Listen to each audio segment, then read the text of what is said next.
Good afternoon live class. आवाज आया था जी? डुमेश्वरी, बीना, दिव्यांशी, पूजा, गौरव। चलिए, कल हम चालू किए थे, सोशल स्टडी पढ़े थे क्या? सोशल स्टडी में सब्जेक्ट बताया था आप लोगों को, जिसमें से कौन सा पढ़ने हम लोग? भारतीय इतिहास ना। आज कोई नए आए कि सब पुराने हैं? पहला क्लास किसी का? आप लोग का है ना। हम लोग वर्ग 2 का पढ़ रहे हैं ना। सोशल स्टडी जो सामाजिक अध्ययन है, और सामाजिक अध्ययन का भारतीय इतिहास है ना। तो 20 नंबर का जो आएगा उसका जो हमने सिलेबस कल बता दिया था आप लोगों को, थोड़ा सा बताया दें उसके बारे में। भारतीय इतिहास है ना। चलिए, कल मैंने इसका डेफिनेशन बताया था, इतिहास का परिभाषा। तो मैंने कहा था संस्कृत भाषा के 3 शब्द से मिलकर बना है ये। पहला शब्द क्या था? इति, और एक क्या था? ह, और एक क्या होता है? आस। इति धन ह धन आस। मैंने कहा था इति का अर्थ होता है क्या? ऐसा। ह का मतलब क्या होता है? हुआ हो। तो ऐसा हुआ हो। अब कब हुआ हो पूछा जाएगा तब अतीत में, पूर्व घटित घटना। तो अतीत की घटना क्या कहलाता है? इतिहास। अतीत की घटनाओं का अध्ययन को क्या बोले थे हम लोग? इतिहास बोले थे। अब मैंने कहा था अतीत मतलब क्या होता है? बीता हुआ कल। तो हमने बोला था कि बीता हुआ कल मतलब कल का नहीं होगा, है ना। इसके लिए निर्धारित समय अवधि कितना? 100 वर्ष। तो 100 वर्ष पूर्व जो भी घटना घटा होगा वो क्या कहलाएगा? अतीत। और उसी का अध्ययन करने वाला जो घटना होगा उसको क्या बोलेंगे हम लोग? इतिहास। तो 100 वर्ष पूर्व जो भी घटना घटा है तो उसको जानने के सोर्स कितने होते हैं? तो हमने बताया था 2 माध्यम होते हैं। और इतिहास को जानने के ना 2 ही सोर्स होते हैं, ध्यान रखेंगे आप। स्रोत के अंतर्गत सबसे पहला पढ़े थे हम लोग कौन सा? साहित्य, ग्रंथ वगैरह पढ़े थे, साहित्यिक सोर्स बोले थे। और एक क्या होता है? पूरा तात्विक। पूरा तात्विक। साहित्य के अंतर्गत जितने भी ग्रंथ आते हैं, जैसे कि वेद। वेद की संख्या कितने बताए थे? पुराण की संख्या 18, और उपनिषद की संख्या 108, और महाकाव्य कितने थे? 2। ये बताए थे आप लोगों को। तो ये जितने ग्रंथ है, कैसा ग्रंथ है ये? धार्मिक। धार्मिक ग्रंथ है, धर्म के बारे में बताता है या देवी देवताओं के बारे में बता रहे हैं। 4 वेद है, 18 पुराण है, 108 उपनिषद है, और 2 महाकाव्य। राजनैतिक जो साहित्य हुआ था, तो राजनीतिक अंतर्गत सबसे पहला आपको बताया था अर्थशास्त्र। किनकी रचना बताए थे इसको? चाणक्य। और एक आपको बताए थे मेघदूतम, ये किनकी रचना था? कालिदास। और एक पढ़ाए थे हर्षचरित, बाणभट्ट। और एक पढ़े थे हम लोग चंद्रबरदाई। चंद्रबरदाई किसका था? पृथ्वीराज। और एक पढ़े थे हम लोग विदेशी यात्री में, है ना। विदेशी यात्री में कौन सा पढ़े थे? इंडिका। इंडिका किसकी रचना? मेगास्थनीज। एक पढ़े थे फुओ की, पायन, चीनी से आया था।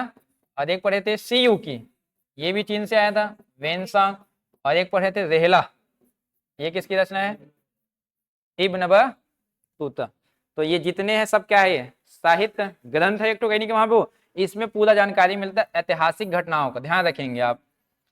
पूरा तत्व के अंतर्गत भौतिक अवशेष करके लिखे थे आपको, ठोस अवस्था में जो मिलता है। अब भौतिक रूप में हमको क्या मिला है? सबसे प्राचीनतम पाषाण के औजार, पत्थर के क्या मिलेंगे? औजार, जो इतिहास को बताएगा। निवास के लिए क्या यूज किए थे? गुफा, गुफाएं। और इसके साथ जब नगर बने थे तो नगर में बड़े बड़े भवन मिले थे, याद होगा, पक्के ईंट का बना हुआ। या यहाँ पे आपको मिलेगा मिट्टी के क्या? बर्तन। और उनके द्वारा बनाया गया क्या? मूर्तियां। इसके अलावा क्या मिला? क्वाइंस, सिक्का। और मिला क्या? अभिलेख। और एक और मिला क्या? मंदिर। ये सब चीजें क्या दिखाती है? इतिहास को दिखाती है। ये सोर्स कैसा सोर्स है? ये पुरातात्विक, जो ठोस अवस्था में शीघ्र से नष्ट नहीं होते। आज भी आप देख सकते हैं, मैं दिखाया था एग्जांपल, याद होगा आपको। ये था आपका पिछले क्लास का, ध्यान रखेंगे आप, ठीक है। मिल जाएगा आपको, ये लिखा हुआ है, ध्यान रखेंगे आप। तो इतिहास क्या है? तो अतीत की घटनाओं का अध्ययन है। अब अतीत में हुआ है उसको जानने के माध्यम कितने हैं? तो 2 माध्यम है, एक साहित्यिक और एक कौन सा होता है आपका? पुरातात्विक होता है। कल बताया था, समझ में आया था ये, ठीक है। कल हमने एक चालू किया था टॉपिक पाषाण काल करके, है ना। आज सब लोग पढ़ेंगे इसको, ठीक है ना। मैं फिर से लिख रहा हूँ, चलिए सबके लिए है। पहले तो ना इतिहास का एक और आपको बता रहे हैं, शुरुआत यहीं से हो रहा है आपका, ठीक है ना। कल जो लिखे थे वो समझा दिए थे बस। इतिहास, इतिहास को ना 3 भागों में बांटा जाएगा। एक होगा प्राग ऐतिहासिक काल, प्राग ऐतिहासिक काल सबसे पहला होता है। और एक होता है आपका आद्य ऐतिहासिक काल, आद्य ऐतिहासिक काल, और एक होगा आपका ऐतिहासिक काल। 3 होता है इतिहास में, ध्यान रखेंगे। प्राग ऐतिहासिक काल को ना इंग्लिश में बोला जाता है, क्या बोलेंगे उसको, प्री हिस्ट्री। वो अलग कहलाएगा, प्री हिस्ट्री कहलाएगा। इसको हम बोलते हैं प्रोटो हिस्ट्री, और ये अलग रहता है आपका हिस्टोरिकल। 3 होते, ध्यान रखेंगे। तीनों का डेफिनेशन पहले लिख रहा हूँ, फिर लिखेंगे आप, ठीक है ना। मैं समय दूंगा आप लोगों को, क्लास पहले समझेंगे ध्यान से। इसका परिभाषा क्या होता है ना, सुनेंगे ध्यान से। इतिहास का वह समय, इतिहास का वह समय जिसका हमें, जिसका हमें केवल और केवल, केवल हमें पूरा तात्विक साक्ष्य मिलता है, पूरा तात्विक साक्ष्य मिलता है, किंतु किंतु साहित्यिक साक्ष्य का अभाव होता है, या साहित्यिक साक्ष्य नहीं मिलता है, साहित्यिक साक्ष्य नहीं मिलेगा, तो ऐसे इतिहास क्या कहलाएगा, प्राग ऐतिहासिक काल। देखो यहाँ पे एक शब्द लिखा है क्या, इतिहास, ये लिखा है देखो, इतिहास का वह समय, मतलब अतीत का वह समय जिसका केवल और केवल क्या मिलेगा, पूरा तत्व। क्या इसका साहित्य मिलेगा, क्या लिखा हुआ नहीं मिलेगा। और वो कौन सा समय था हमारे यहाँ, पाषाण काल। तो मैं कल बताया था, पाषाण काल का केवल और केवल क्या मिलता है, पूरा तत्व। कोई लिखित जानकारी है इसके बारे में, नहीं है। एक और क्या पढ़ते हो, ताम्र पाषाण काल। ये दोनों जो समय होता है किसके अंदर आएगा, प्राग ऐतिहासिक। आद्य ऐतिहासिक क्या होता है, यहाँ पे लिख देते हैं, इतिहास का वह समय जिसका पूरा तत्व मिलेगा और जिसका लिखित में भी मिलेगा, लिखित भी मिलेगा, लेकिन जो लिखा हुआ है उसकी जो लिपि को हम पढ़ नहीं पाए हैं, लिपि पढ़ा नहीं गया, पढ़ा नहीं गया। और ऐसा कौन सा समय हमारे यहाँ, सिंधु घाटी सभ्यता। कल एक क्वाइन दिखाया था, मुहर याद है, उसमें कुछ कुछ लिखा था, उसको हम पढ़ नहीं पाए आज तक। तो ऐसी सभ्यता क्या कहलाती है आपका, आद्य ऐतिहासिक।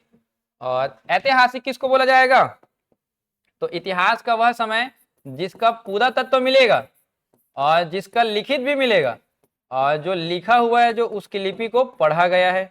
और हम लोग कब से पढ़ लिए हैं, तो वेद को पढ़ लिए हैं, तो कौन सा काल होगा, वैदिक काल। और वैदिक काल से कब तक, 1947 तक, स्वतंत्रता तक होगा आप कहीं वहां पर। ये इतिहास होता है। एक बात और सुनेंगे ध्यान से, पहले तो परिभाषा समझ में आना चाहिए। एक साहित्यिक है, क्या है आपका, पुरातात्विक। मैंने बताया प्राग ऐतिहासिक किसको बोलेंगे, इतिहास का वह समय जिसका केवल और केवल क्या मिलेगा, पुरातात्विक। जैसे कि याद है पाषाण काल का गुफा मिलेगा, पाषाण काल के पत्थर क्या मिलेंगे, औजार मिले। लेकिन कोई साहित्यिक सोर्स लिखा है क्या, कोई लिख के गया है क्या कि हम लोग शिकार करते थे ऐसा करके, कहीं नहीं लिखा है। लेकिन इतिहास तो है वो, कहीं नहीं गए वहां पे वो। तो इसमें पाषाण काल और एक ताम्र पाषाण काल। आद्य ऐतिहासिक काल होता है जिसमें पूरा तत्व मिलेगा, जिसका लिखित भी मिलेगा, लेकिन उसकी जो लिपि है उसको पढ़ नहीं पाए। मैं दिखाऊंगा आपको, सिंधु घाटी में ऐसा कुछ लिखा हुआ है, जिसके मुहर कल दिखा देते आपको, ऐसा कुछ लिखा मिलेगा आपको, ठीक है। ऐसा कुछ लिखा हुआ है, देखो लिखा तो है ना कुछ। क्या हम इसको डिकोड कर पाए, क्या पढ़ पाए, क्या नहीं पढ़ पाए। तो इस लिपि को नहीं पढ़ पाए करके ये जो समय है इसको बोला जाता है आद्य ऐतिहासिक काल। ऐतिहासिक में मिलेगा पूरा तत्व, लिखित भी मिलेगा, और उसको पढ़ भी लिए हैं। कब से पढ़ लिए हैं, तो वेदों को पढ़ लिए संस्कृत भाषा को हम लोग, और 1947 तक आपको पढ़ना है यहाँ पे वो। तो ये ऐतिहासिक आता है ना, ये लिखेंगे, सभी लोग नहीं लिखे थे कल। ये परिभाषा इतिहास का।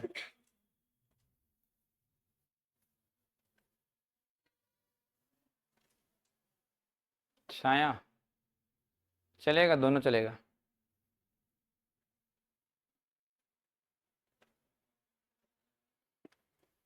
इसमें से एक क्वेश्चन आएगा, सिंधु घाटी किसी सभ्यता, कौन सी सभ्यता है, आद्य ऐतिहासिक काल वाला है ना।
लिखे?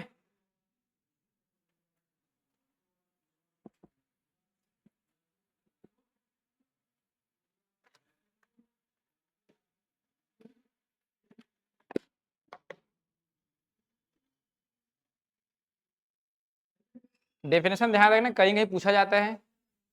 इतिहास का वह समय क्या कहलाएगा जिसका लिखित साक्ष्य मिलने के बाद भी पढ़ नहीं पाए हैं, ध्यान रखेंगे, वही आता है ज्यादातर। आद्य ऐतिहासिक काल को ही पूछा जाता है।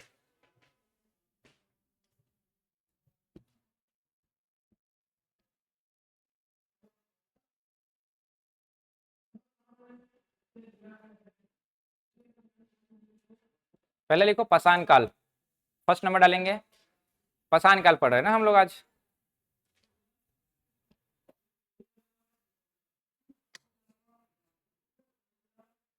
बताएं, ये वाला पढ़ेंगे अपन, ठीक है ना। सबसे पहला हमारा मेन टारगेट कौन सा होगा? सिंधु घाटी। सिलेबस बताया था कल, सिंधु घाटी से चालू है, ध्यान रखेंगे आप मेन, ठीक है। लेकिन नगद बसाने से पहले गांव बसाना जरूरी है। तो सबसे पहले आपको पढ़ाया जा रहा है पाषाण काल, स्टोन एज बोला जाता है ना इसी को। और पाषाण काल को 3 भागों में विभाजित किया जाएगा। सबसे पहला होता है पूरा पाषाण काल, पूरा पाषाण काल, पैलियोलिथिक बोलते हैं इसी को। और एक होता है मध्य पाषाण काल, मेसोलिथिक बोला जाता है इसी को, मध्य पाषाण काल। और एक नव पाषाण काल होता है नियोलिथिक, नव पाषाण काल। सबसे पहले आप समझेंगे पूरा पाषाण काल को ना, समझेंगे ध्यान से, फिर आप लिखेंगे आराम से इसको, ठीक है। सबसे पहले बात करें पूरा पाषाण काल का, तो यहाँ के जो लोगन होते थे वो क्या कहलाते थे? आदि मानव बोलते थे। और आदि मानव केवल और केवल एक ही काम जानता था, क्या करना? शिकार।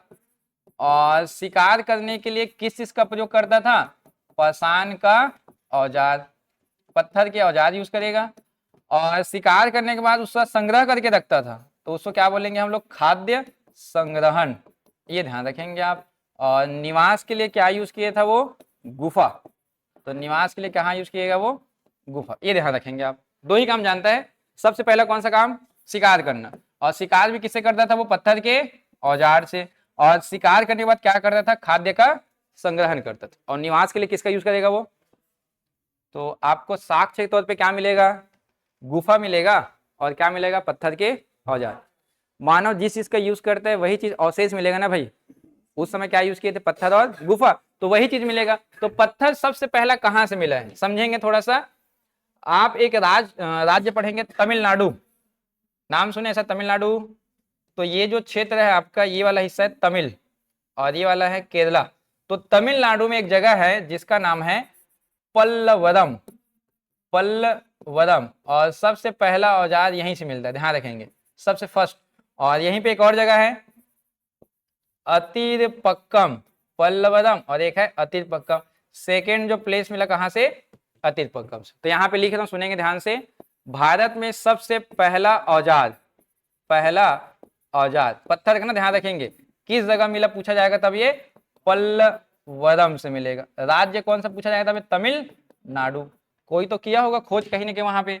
तो इसका खोज करने वाला एक नाम याद करना है आप लोग को, यहाँ पे लिख रहा हूं, खोजकर्ता रॉबर्ट ब्रूस फुट। अब नाम से पता चला ब्रिटिश होगा, तो ये ब्रिटिश व्यक्ति ने किया था, रॉबर्ट ब्रूस फुट ने। कब किया था? 1863 ईस्वी के आसपास किए थे। सेकंड नंबर फिर मिला एक ठो, सेकंड नंबर का दूसरा पाषाण औजार बोला जाता है इसी को। और ये जगह कौन सा है? अतिरपक्कम, दोनों तमिलनाडु में, ध्यान रखेंगे। और ये अतिरपक्कम भी तमिलनाडु में, कोई ना कोई इसको भी ढूंढा होगा। तो यहाँ पे नाम है उसका, एक नाम यहाँ पे विलियम किंग, विलियम किंग नाम है उसका, ध्यान रखेंगे आप। ये दोनों गए थे पहली बार कहाँ पे? तमिलनाडु पे। तो ये पहला लिखेंगे आप लोग पत्थर के औजार में, फर्स्ट नंबर डाल के लिखो वहीं पे, सबसे पहला जानकारी है वो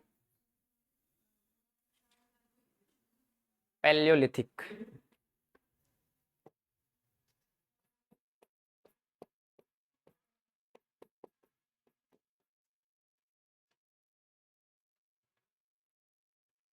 स्टोन एज के अंदर का था, ध्यान रखना है ना ये पैलियोलिथिक।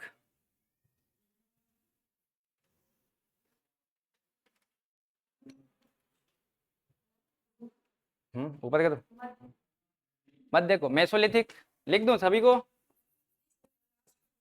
मेसोलिथिक, और ये वाला नियोलिथिक, नियोलिथिक।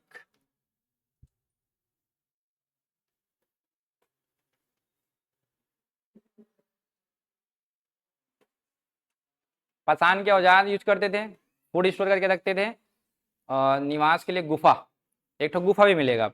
पहले औजार लिखो वहीं पे, पल्लवदम और अतिरपक्कम, दो जगह से मिले। ये ब्रूस है ना, Robert Bruce foot, Robert Bruce foot.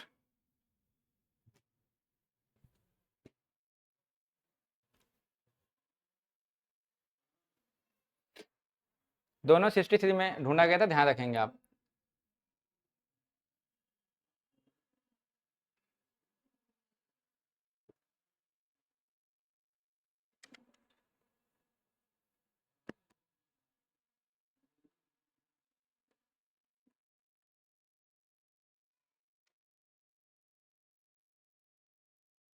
अतिरपक्कम Tamil Nadu, William king ढूंढे थे उसको।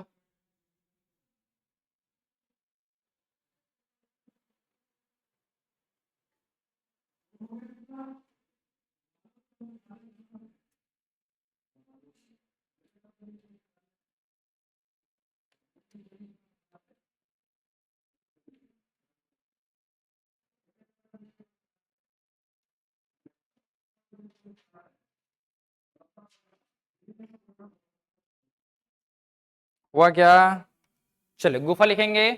गुफा का नाम लिखो भीमबेटका। आपका सीजी टेट का प्रश्न आया था, ये भीमबेटका गुफा पूछा गया था। शैल चित्र रॉक पेंटिंग के लिए कौन सा जानी जाती है करके, भीमबेटका। अब भीमबेटका गुफा है कहाँ पे पूछा जाएगा, तो ये है मध्य प्रदेश, रायसेन जिला पे। एक जिला है कौन सा, रायसेन जिला, मध्य प्रदेश। ध्यान रखेंगे किसके लिए फेमस है, तो ये शैल चित्र के लिए फेमस है, रॉक पेंटिंग के लिए, शैल चित्र के लिए प्रसिद्ध, ऐसा लिखेंगे वहीं पे, है ना। कल दिखाया था एक चित्र, याद होगा, शिकार वाला, यही का था वो, है। शैल चित्र के लिए प्रसिद्ध है। अब इसको शामिल किया गया किस पे, यूनेस्को में शामिल है, यूनेस्को में शामिल।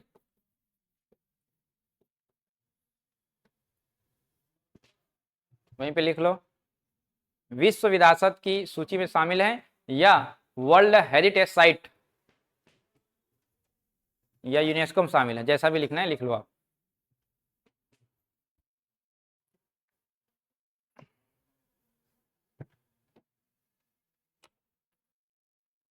ये हो गया आपका पूरा पाषाण काल के गुफा और पत्थर के औजार।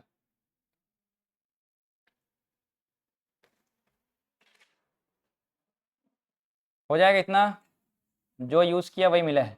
सेकंड देखते हैं मध्य पाषाण काल। देखिए यहाँ केवल मानव क्या काम कर रहे हैं, शिकार, और क्या कर रहे हैं वो, खाद्य का संग्रहण। मध्य पाषाण काल आते आते क्या होगा, सुनेंगे ध्यान से आप लोग, ठीक है ना। मैं नेक्स्ट पेज में बना दे रहा हूँ, आप वहीं लिख सकते हो, ये अलग से लिख सकते हो आप, है ना। मध्य पाषाण काल, ध्यान रखेंगे आप, ठीक है। ये जो समय अवधि लिख रहा हूँ, इसका थोड़ा सा टाइम ड्यूरेशन समझेंगे। ये जो समय अवधि है 10,000 ईसा पूर्व, 10,000 ईसा पूर्व से 7,000 ईसा पूर्व। ईसा पूर्व समझते हैं आप लोग, ईसा मसीह के जन्म के पहले जितना डेट होता है क्या होता है, ईसा पूर्व। इसको बीसी बोला जाता है ना, बिफोर क्राइस्ट बोलते हैं। और हम लोग अभी क्या लिखते हैं, ईस्वी लिखते हैं ना। थोड़ा सा बता देता हूँ, सुन लो, क्योंकि इतिहास में वही डाटा आएगा, ध्यान रखेंगे आप। जैसे मान लिया जाए ईसा मसीह का जन्म जिस दिन हुआ है, ईसा मसीह का जन्म मान लीजिए इस दिन हुआ है, तो यहाँ से काउंट होगा। तो यहाँ के बाद जैसे कि आप काउंट करते आ रहे हो, अभी कौन सा चल रहा है 2025, तो इसमें क्या लिखते हो आप लोग, ईस्वी लिखते हो ना, अभी एडी लिखा जाता है, ध्यान रखना। जैसे 100 साल भी होगा तो ईस्वी, 200 साल भी होगा ईस्वी, या 2000 है तब भी क्या लिखोगे आप, ईस्वी। लेकिन क्या ईसा मसीह के जन्म के पहले संसार में कुछ भी नहीं था क्या, ऐसा कुछ है क्या, सब चीज थी कहीं वहां पे। तो इससे पहले भी काउंट होता है ना, 1 2 3 4 ऐसा करके, ध्यान रखना। तो यहाँ जैसे कि 100 साल है, यहाँ जैसे कि 500 साल है, यहाँ जैसे कि 1000 साल है, यहाँ मान लो जाए 5000 साल है, और यहाँ मान लो जाए 10,000 साल है। तो ये जो ईसा मसीह के जन्म के पहले का है, तो क्या लिखेंगे 100 ईसा पूर्व, फिर क्या लिखेंगे 500 ईसा पूर्व, ऐसा सब में लिखेंगे। तो यहाँ क्या लिखा जाएगा 10,000 ईसा पूर्व। तो ईसा मसीह के जन्म के पहले वालों के ईसा पूर्व लिखते हैं, और बाद वाले क्या बोला जाता है ईसवी, इसको बोलते हैं आफ्टर डोमिनी, और ये क्या कहलाता है बिफोर क्राइस्ट। आया समझ में, ये ऐसा कुछ लिखा जाता है इंग्लिश में आप। तो हम लोग जो पढ़ रहे हैं अभी कहाँ का है, ईसा मसीह के जन्म के पहले का है, ध्यान रखेंगे। अब 10,000 ईसा पूर्व में हुआ क्या था सुनने के ध्यान से, है ना। ये 10,000 ईसा पूर्व में ना, इस समय ना पूरे पृथ्वी पे हिम युग की समाप्ति हुआ था। हिम युग की समाप्ति, या इसको बोला जाता है क्या बर्फबारी जो होता था ना पहले पृथ्वी पे, आइस एज बोला जाता था इसको, बर्फबारी क्या हो रहा है समाप्ति। इससे पहले जो लोग निवास करते थे कहाँ पे रहते थे मेन, गुफा। और गुफा का ही चॉइस क्यों किए होंगे, बर्फबारी हो रहा है तो बर्फबारी बचने के लिए कहाँ जाएंगे वो लोग, चट्टान के अंदर, गुफा के अंदर। लेकिन बर्फबारी समाप्त हो चुकी है, तब गुफा से कहाँ आएंगे इन लोग, बाहर आएंगे। अब बाहर जैसे ही आएंगे तो उनकी पूरा जीवन शैली परिवर्तित होगा कि नहीं होगा। जीवन शैली में क्या आता है, बहुत बदलाव आता है, परिवर्तन आता है। पहला परिवर्तन क्या हुआ, जब इन लोग बाहर निकले ना, तो इन लोग पहला पालतू पशु रखे, पशुपालन चालू किए।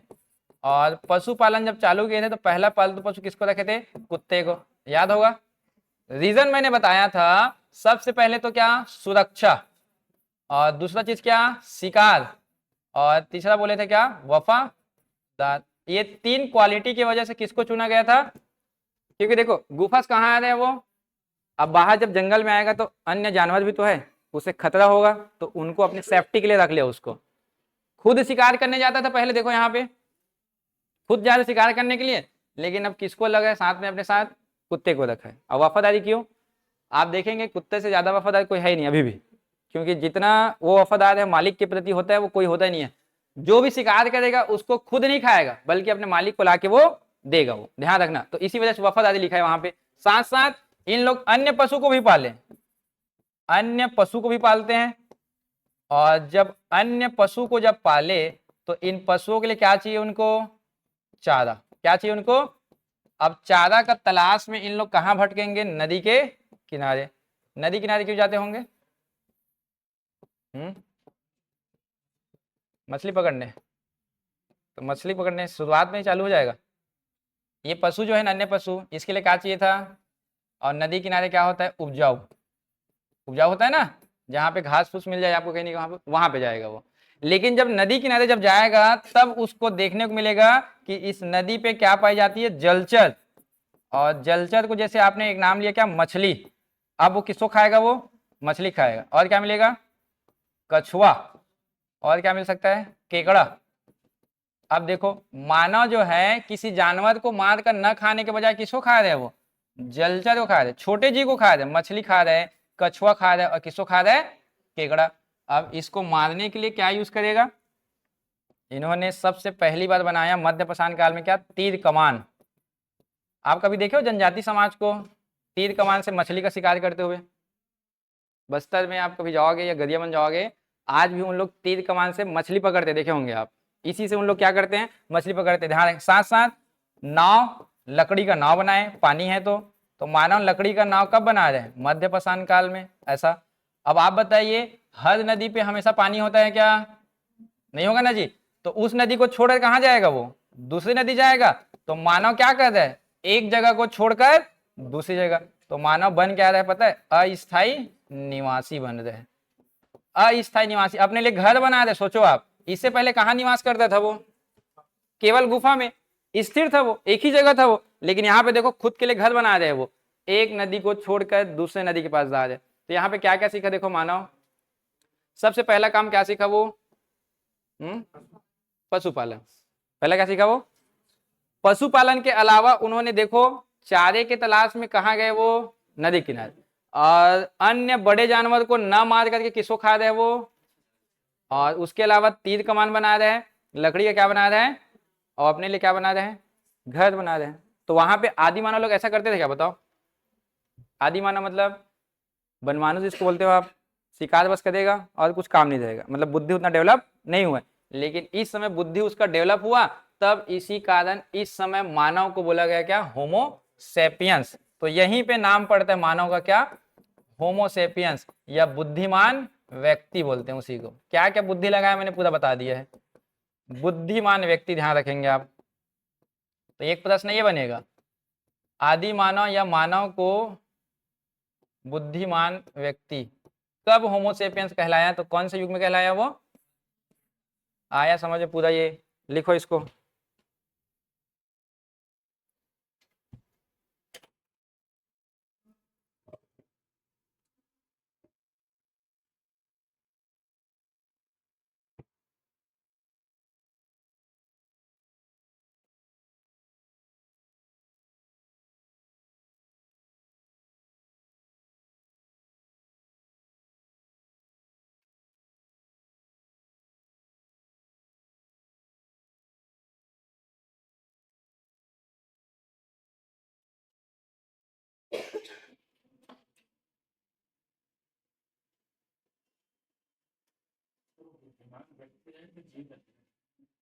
व्यक्ति, क्योंकि हर जीव का बुद्धि नहीं आया था, जंगल में बहुत सारे जीव थे जिसमें एक वनमानुष था, तो उसी का बुद्धि आया ना, वही तो पशुपालन किया है। जीव में तो सब चीज आ जाएगा, फिर व्यक्ति आएगा, ठीक है। मानव या बुद्धिमान मानव लिख सकते हो, या मनुष्य लिख सकते हो। ये इसलिए बोला जा रहा है, हम लोग कौन है अभी, होमो सेपियंस है ना हम लोग, तो हमारे जैसे दिखना चालू हो गए थे, सीधा खड़ा होना चालू हो गए थे। और उससे पहले क्या कहलाते थे हम लोग, आदि मानव। आप ना हिस्ट्री पढ़ोगे ना तो 4 नाम आता है। पहला बोलते हैं ऑस्ट्रेलोपिथिकस, होमो हॉबिलस, होमो इरेक्टस, और हम लोग कौन है, होमो सेपियंस। तो ये जो 3 नाम जो लिया हो ना, उसका मस्तक बड़ा होता था, झुक कर चलते थे, या किसी बड़े बड़े जानवर को मार कर खाते थे। और होमो सेपियंस है तो हम लोग अपनी सुविधा अनुसार खाते हैं, डिफरेंस होता है उसमें भी, ठीक है।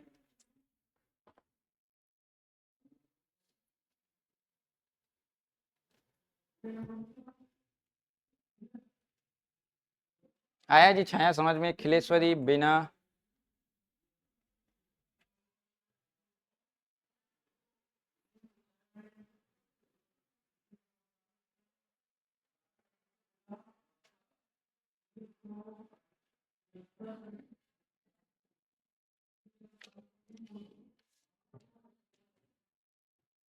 लिखे, तो हमको मध्य पाषाण काल में क्या क्या मिलेगा, जो मानव ने घटना किया है। पहला घटना क्या किया, तो क्या जानकारी मिलेगा हमको यहाँ से, पशुपालन।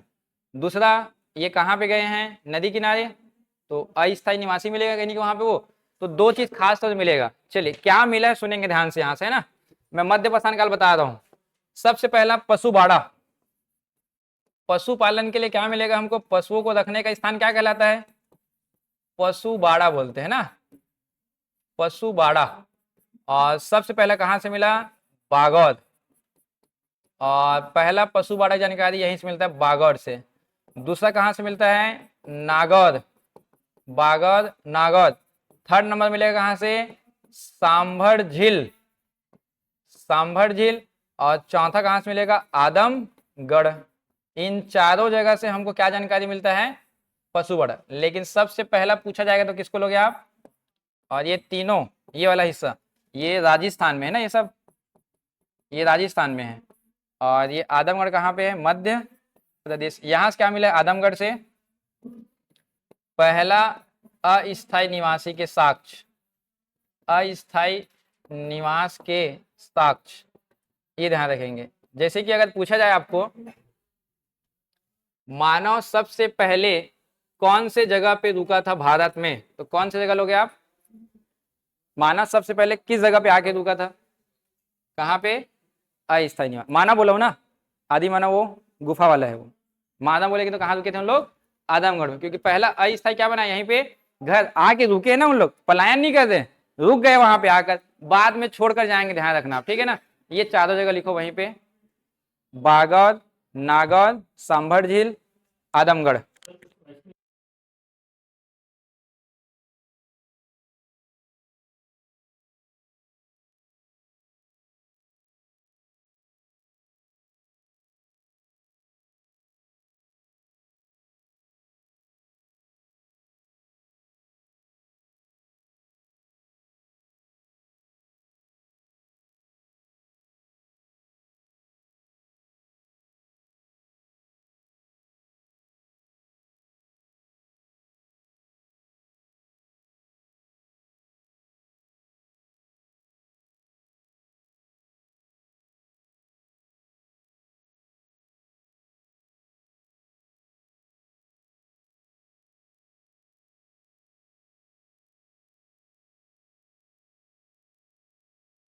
आदमगढ़ को, बागर को, बस बाकी नहीं आता है, ध्यान रखना। सांभर झील में डैश करके लिखना है यहीं पे। वृक्षारोपण की जानकारी मिला यहीं से, वृक्षारोपण की जानकारी एक लिख लो वहीं पे कि उन लोग पेड़ पौधे कुछ लगाए थे थोड़ा पशुओं के लिए।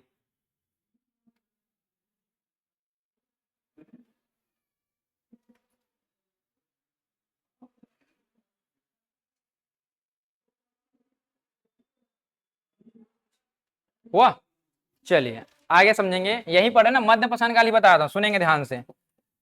एक जगह है जिसका नाम है लेखहिया, लेखहिया, ध्यान रखेंगे। और एक जगह है महदहा, महदहा। और एक जगह जिसका नाम है दमदमा, दमदमा।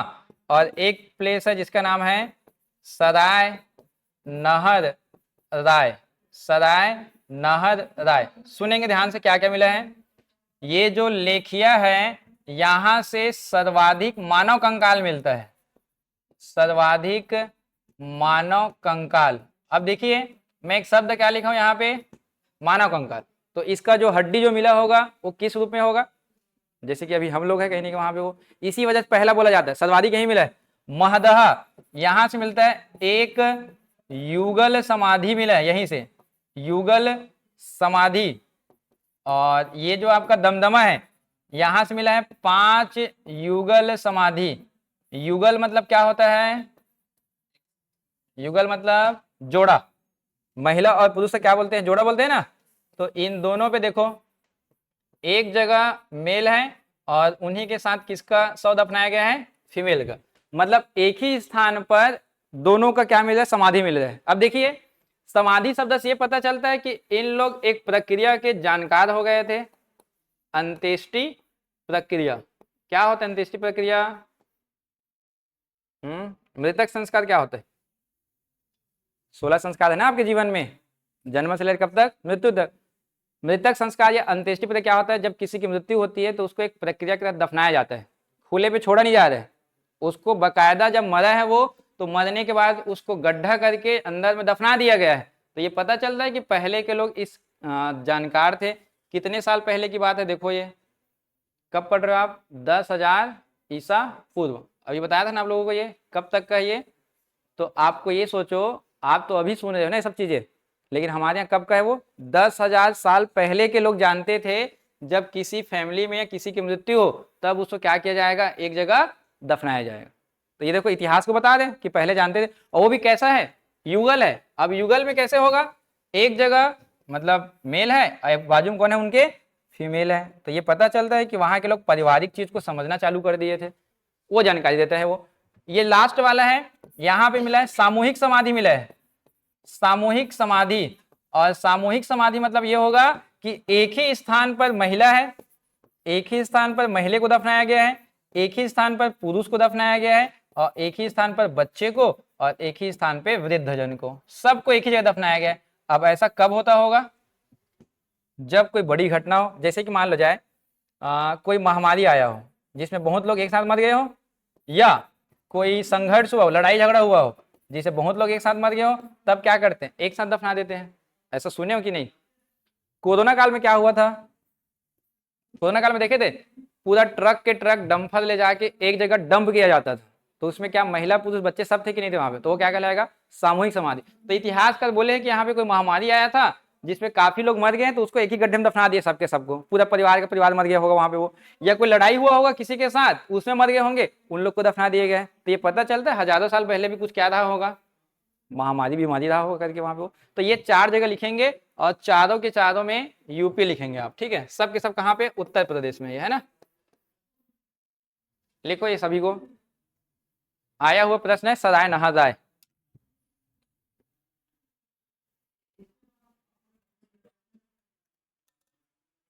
सराय नहा जाए आया था ना इसमें से, सामूहिक समाधि के लिए।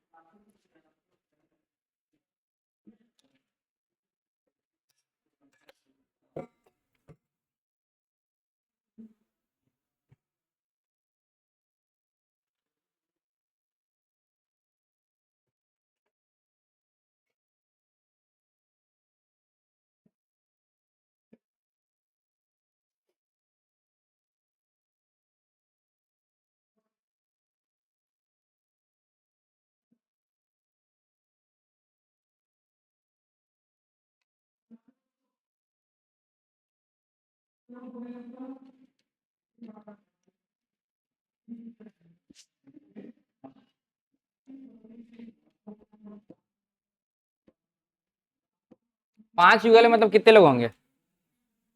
10। युगल मतलब दो होते हैं ना, महिला और पुरुष, तो पांच मतलब 10 लोग होंगे। और सबसे ऊपर वाले में 18 कंकाल मिले हैं, ध्यान रखना सबसे ज्यादा वहीं से मिले हैं। हालांकि ये सिलेबस में नहीं है लेकिन क्वेश्चन आता ही है, ध्यान रखना कभी भी व्यापम का। चलिए ये हो गया मध्य पाषाण काल। थर्ड नंबर लिखो, नव पाषाण काल, नियोलिथिक।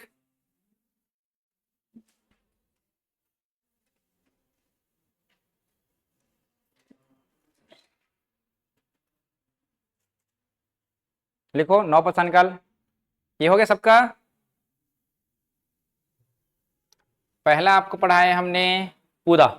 पूरा में केवल क्या काम जानते हैं इन लोग? शिकार। मध्यम क्या सीखे इन लोग? पशुपालन। और क्या सीखते हैं? अस्थाई निवासीकरण, ये सीखे। अब तीसरा नंबर देखिए, नव पाषाण काल को मैं अलग से लिख रहा हूं उसको भी, नव पाषाण काल या नियोलिथिक। नव पाषाण काल, इसका समय अवधि थोड़ा ध्यान रखना है, 7000 से 3000 ईसा पूर्व के बीच का है ना। चलिए, मानव के लिए समस्या क्या बना हुआ था मध्य पाषाण काल में? किसकी तलाश में जाते थे इधर उधर? हाँ, चारा ना। किसकी तलाश में घूमते रहते थे इन लोग? चारा। और मानव जो समस्या होता है उसका निराकरण भी कर लेता है, ध्यान रखना। तो मानव का उस समय समस्या क्या था? चारा। तो इस चारा का समाधान क्या निकाले इन लोग? स्वयं कृषि करना चालू कर देते हैं। समाधान क्या निकाले? स्वयं कृषि प्रारंभ किए। और स्वयं कृषि प्रारंभ करते हैं तो सबसे पहला जो फसल इन्होंने स्टार्ट किया वो क्या था? जौ। पहला क्या उगाए थे? जौ। इसके बाद क्या किए इन्होंने? गेहूं। और फिर क्या किया इन्होंने? चावल। तो ऐसा करके इन्होंने फसलों का क्या चालू कर दिया? प्रोडक्शन चालू कर दिया, उत्पादन। अब देखिए, नदी किनारे गए थे, याद है इन लोग? नदी किनारे गए तो थोड़ा सा दिमाग आया होगा कि नदी जो है उपजाऊ होता है, किसी फसल को अगर वहां पे उत्पादन करोगे तो जल्दी से हो जाएगा। थोड़ा आया होगा ना दिमाग कहीं वहां पे। तो इन्होंने नदी किनारे क्या किया? इसका खेती चालू कर दिया। मान लो जाए नदी है और इस नदी किनारे क्या करें लोग? फसल का प्रोडक्शन कर रहे हैं, उत्पादन करें यहाँ पे। और थोड़े दूर में क्या करेंगे इन लोग? अपना निवास स्थान बनाएंगे। कारण क्या है निवास स्थान का? इन फसलों का उत्पादन करने में क्या 1 से 2 महीना लगता है क्या? लंबा समय लगेगा। तो लंबा समय जब लगा ना तो इन लोग रुके एक जगह। तो अब क्या कहलाए इन लोग? स्थायी निवासी कहलाए। एक जगह रुक गए हैं। अब बहुत सारे लोग इधर उधर से आके रुकते जाएंगे, काफी सारे लोग। जब एक जगह पे बहुत सारे लोग हो जाते हैं इकट्ठा तो क्या बनता है? वही गांव। तो इतने सारे लोगों को मिलाकर यही स्थायी निवासी किसमें कन्वर्ट हो गया? ग्रामीण सभ्यता में। तो भारत में या विश्व में मानव सबसे पहला गांव कौन से युग में बसा रहे हैं? नवपाषाण काल में। क्यों बसाए समझ में आया? चालू क्या किए थे इन लोग? कृषि के लिए क्या करना पड़ा उनको? रुकना पड़ा। और रुके तो क्या कहलाए? वही ग्रामीण सभ्यता। जैसे कि आप लोग देखना, आप लोग कई बार सुने होंगे ना कि हमारे दादा परदादा दूसरे गांव से आकर के दूसरे गांव में बसे हुए हैं। ऐसा सुनने में आता है कि नहीं आता है? क्यों होता है? कमाने खाने के लिए तो जाते हैं वही लोग। तो ये क्या हो जाता है? एक बड़ा सा बस्ती बन जाता है, तो वही गांव बनता है पहले कहीं वहां पे वो। तो उसी प्रकार से इन लोग आए थे पलायन करके, किसकी तलाश में? चारा। और चारा के लिए कृषि किए और कृषि करते करते रुक गए तो स्थायी, और वही स्थायी क्या कहलाया? ग्रामीण सभ्यता। तो इसमें देखो ये 3 चीजें हैं, स्थायी निवासी, ग्रामीण सभ्यता और क्या चालू किए थे? कृषि। ये विशेषता ध्यान रखेंगे आप, ठीक है? लिखेंगे वहीं इसको। थर्ड नंबर है नवपाषाण काल।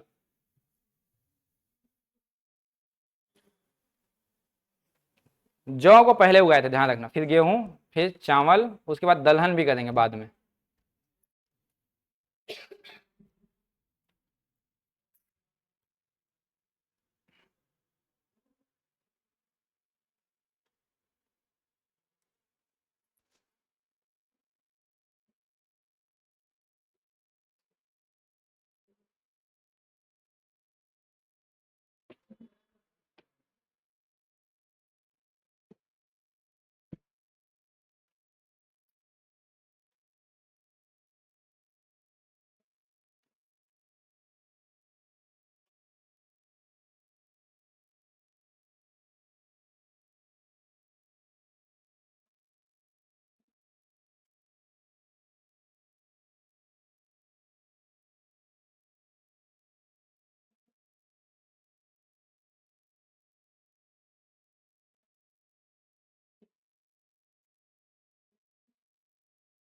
हो गया क्या?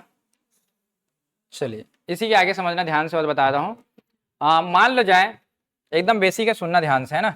मान लो जाए यहाँ पे कोई भी फसल का प्रोडक्शन हुआ है, प्रोड्यूस किया, यहाँ पे कोई फसल का उत्पाद किया, मान लो जाए उत्पादन हुआ है। अब इस फसल को इसको लेके कहाँ जाना है? घर तक। तो शुरुआती दौर में किस में लेके गया होगा वो? सर पे बो के लेके गया होगा ना। और एक बार में एक ही तो लेके जाएगा वो। तो एक बार गया यहाँ से और वापस लेके आ गया, तो उन्होंने फिर तर्क लगाया होगा एक बार में एक ही हो जा रहे हैं तो दो कैसे जाना चाहिए। तो उन्होंने क्या बना दिया, आप देखे होंगे गांव में कुछ इस प्रकार से ऐसा उठाकर लेके जाते हैं, क्या बोलते हैं उसको? कांवड़ जैसे रहते हैं, जैसे कांवड़ जाता है वैसे रहता है ना, उसमें दो ढो लेके गए। देखो अब एक बार में दो ढो जा रहे हैं, 10 बोरी है मान लो जाए, तो कितने बार जाना पड़ा उसको? अब दिमाग लगाएगा कैसे इस 10 बोरी को एक साथ ले जाया जाए। वही बोलते हैं ना, आवश्यकता ही क्या है, आविष्कार की जननी बोला जाता है। तो देखो उसको आया, दिक्कत आया, समस्या आया, तो उन्होंने क्या दिमाग लगाया, क्यों ना 10 को एक साथ ले जाया जाए। तब इन्होंने सबसे पहले आविष्कार किया पहिए का। तो नवपाषाण काल में किसका आविष्कार हो रहा है? अब पहिए का आविष्कार से क्या बनेंगे? बैलगाड़ी। देखो सबको 10 को एक ही बार में ले गए वहां पे। वो आया समझ में प्रोसीजर। अब पहिए बनाया है तो इस पहिए से क्या बनाया? मिट्टी का बर्तन भी बनाएगा वो। चाक बन गया वो, तो मिट्टी का बर्तन। और खाने के लिए प्रयोग करेगा किसको? मिट्टी के बर्तन को। और पकाने के लिए क्या चाहिए उसको? आग। तो मानव क्या सीख रहे हैं इसमें? आग का प्रयोग करना सीख रहे हैं। आग की खोज हो चुकी थी पूरा पाषाण काल में, लेकिन आग का यूटिलाइज कब कर रहे हैं इन लोग? नवपाषाण काल में। ध्यान रखेंगे, मिट्टी का बर्तन, आग की खोज, साथ साथ पत्थर का प्रयोग अब किचन में करेंगे, रसोई घर में। अब रसोई घर में कैसे किए? उस पत्थर को बनाया क्या, एक बोलते हैं क्या, सिलबट्टा, सुने हो? सिल लोढ़ा जानते हो ना? उसको सिलबट्टा बोला जाता है। अब देखो, अब इस पत्थर का प्रयोग इन लोग कहाँ पे करना चालू कर दे? देखो रसोई घर में। पहले किस में होता था केवल पत्थर का प्रयोग? शिकार पे। अब देखो किचन में हो गया कहीं कि वहां पे हो। तो ये उन्होंने नया नया सीखा। देखो पहिए का आविष्कार, मिट्टी का बर्तन, आग की खोज, रसोई में पत्थर का प्रयोग, सिलबट्टा, और हड्डी का औजार बनाए। अब हड्डी का औजार बनाएंगे। इतना लिखेंगे पहले यहाँ पे। और सबसे इंपॉर्टेंट ये दोनों है, पहिए का आविष्कार, आग का प्रयोग। खोज हुआ था पूरा पाषाण काल में ना, उस समय बस जानते थे आग से कुछ कर सकते हैं करके।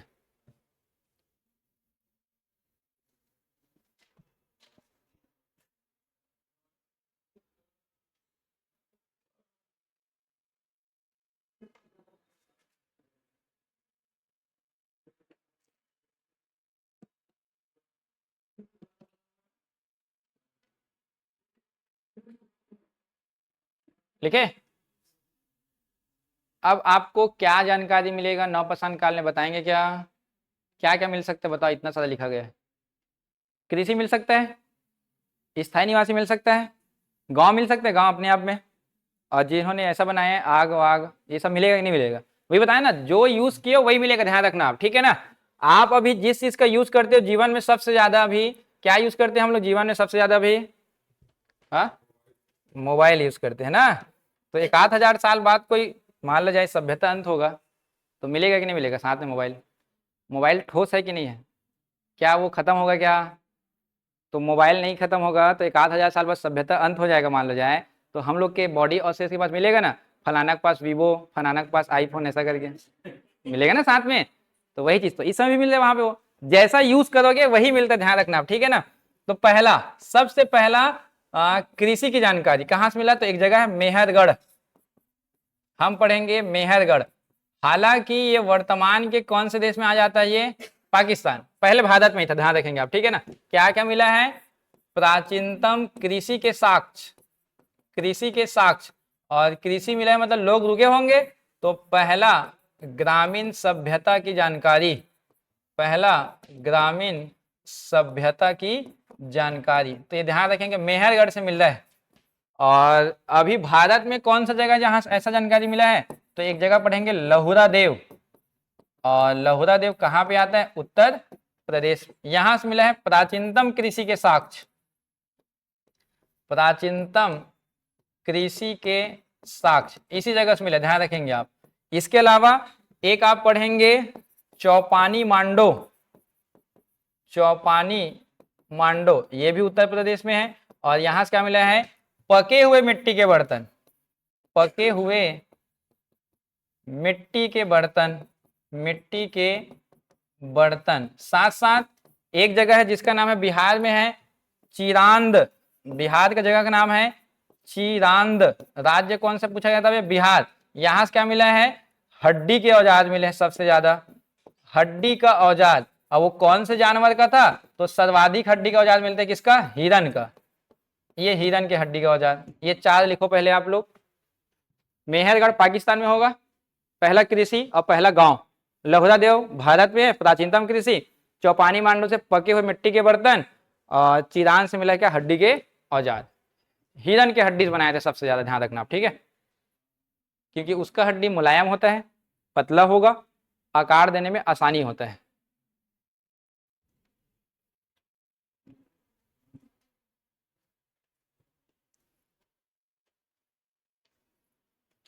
बिहार राज्य है और 2 यूपी है और 1 पाकिस्तान है, ठीक है।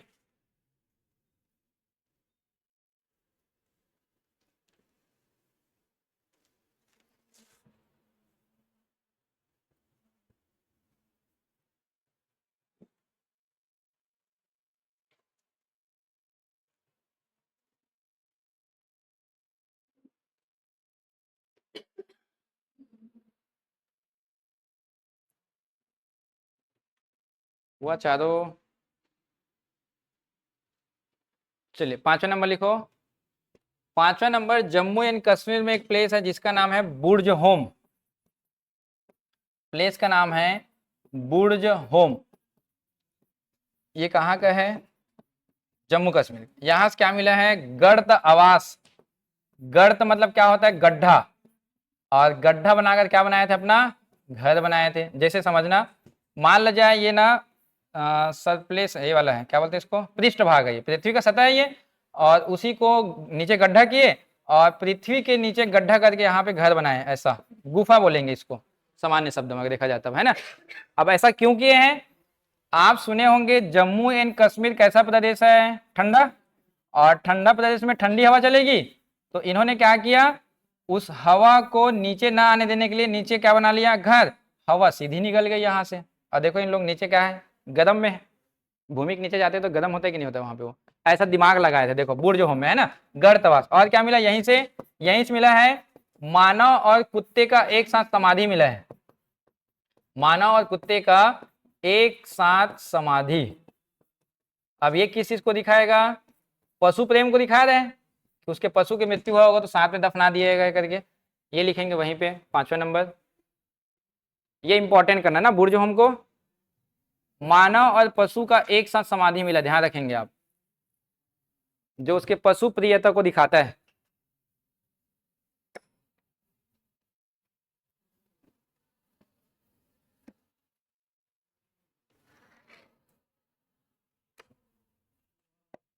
चलिए 6वां नंबर डालेंगे। जम्मू कश्मीर का एक जगह है, उसका नाम है गुफ कराल। 6वां नंबर लिखेंगे गुफ कराल। गुफ कराल। और गुफ कराल में लिखना गर्त आवास, यहां से भी मिला है। दोनों ठंडा प्रदेश है, इस वजह से जम्मू कश्मीर में गर्त आवास। और लास्ट लिखेंगे आप लोग 7वां नंबर डाल के संगन कल्लू। संगन कल्लू। और संगन कल्लू कहाँ पे है? तो कर्नाटक। ब्रैकेट में लिखना राज्य का नाम कर्नाटक। और यहां से क्या मिला है? राख का टीला मिला है पूरा। अब देखो आग का यूज किया तब तो राख का टीला मिलेगा, ये लिखेंगे वहीं पे राख का टीला।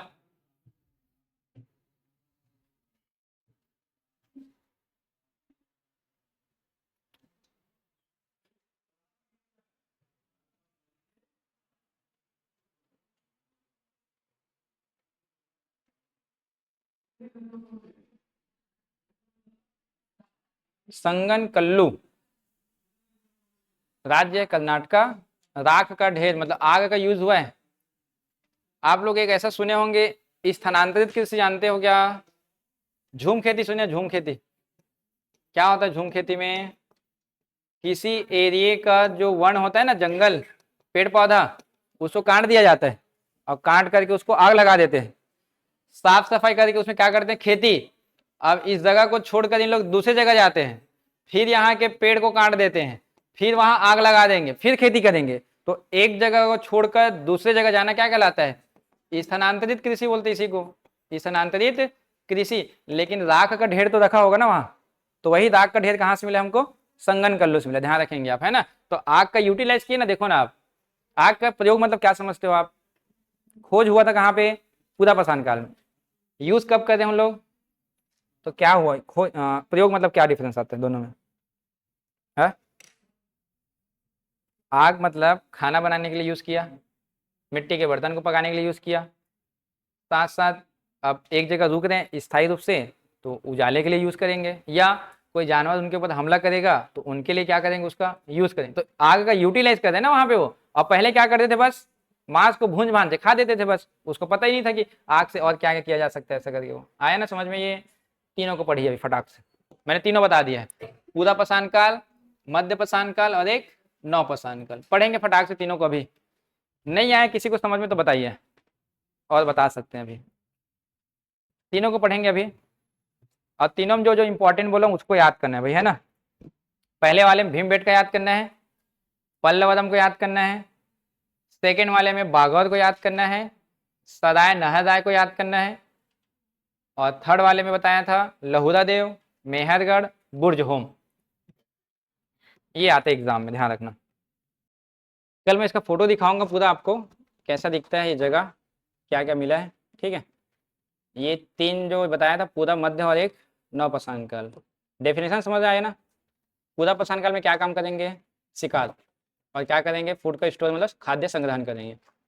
मध्य पाषाण काल में क्या सीख गए थे इन लोग, पशुपालन और एक जगह से दूसरी जगह जाना, अस्थायी निवासी सीख गए।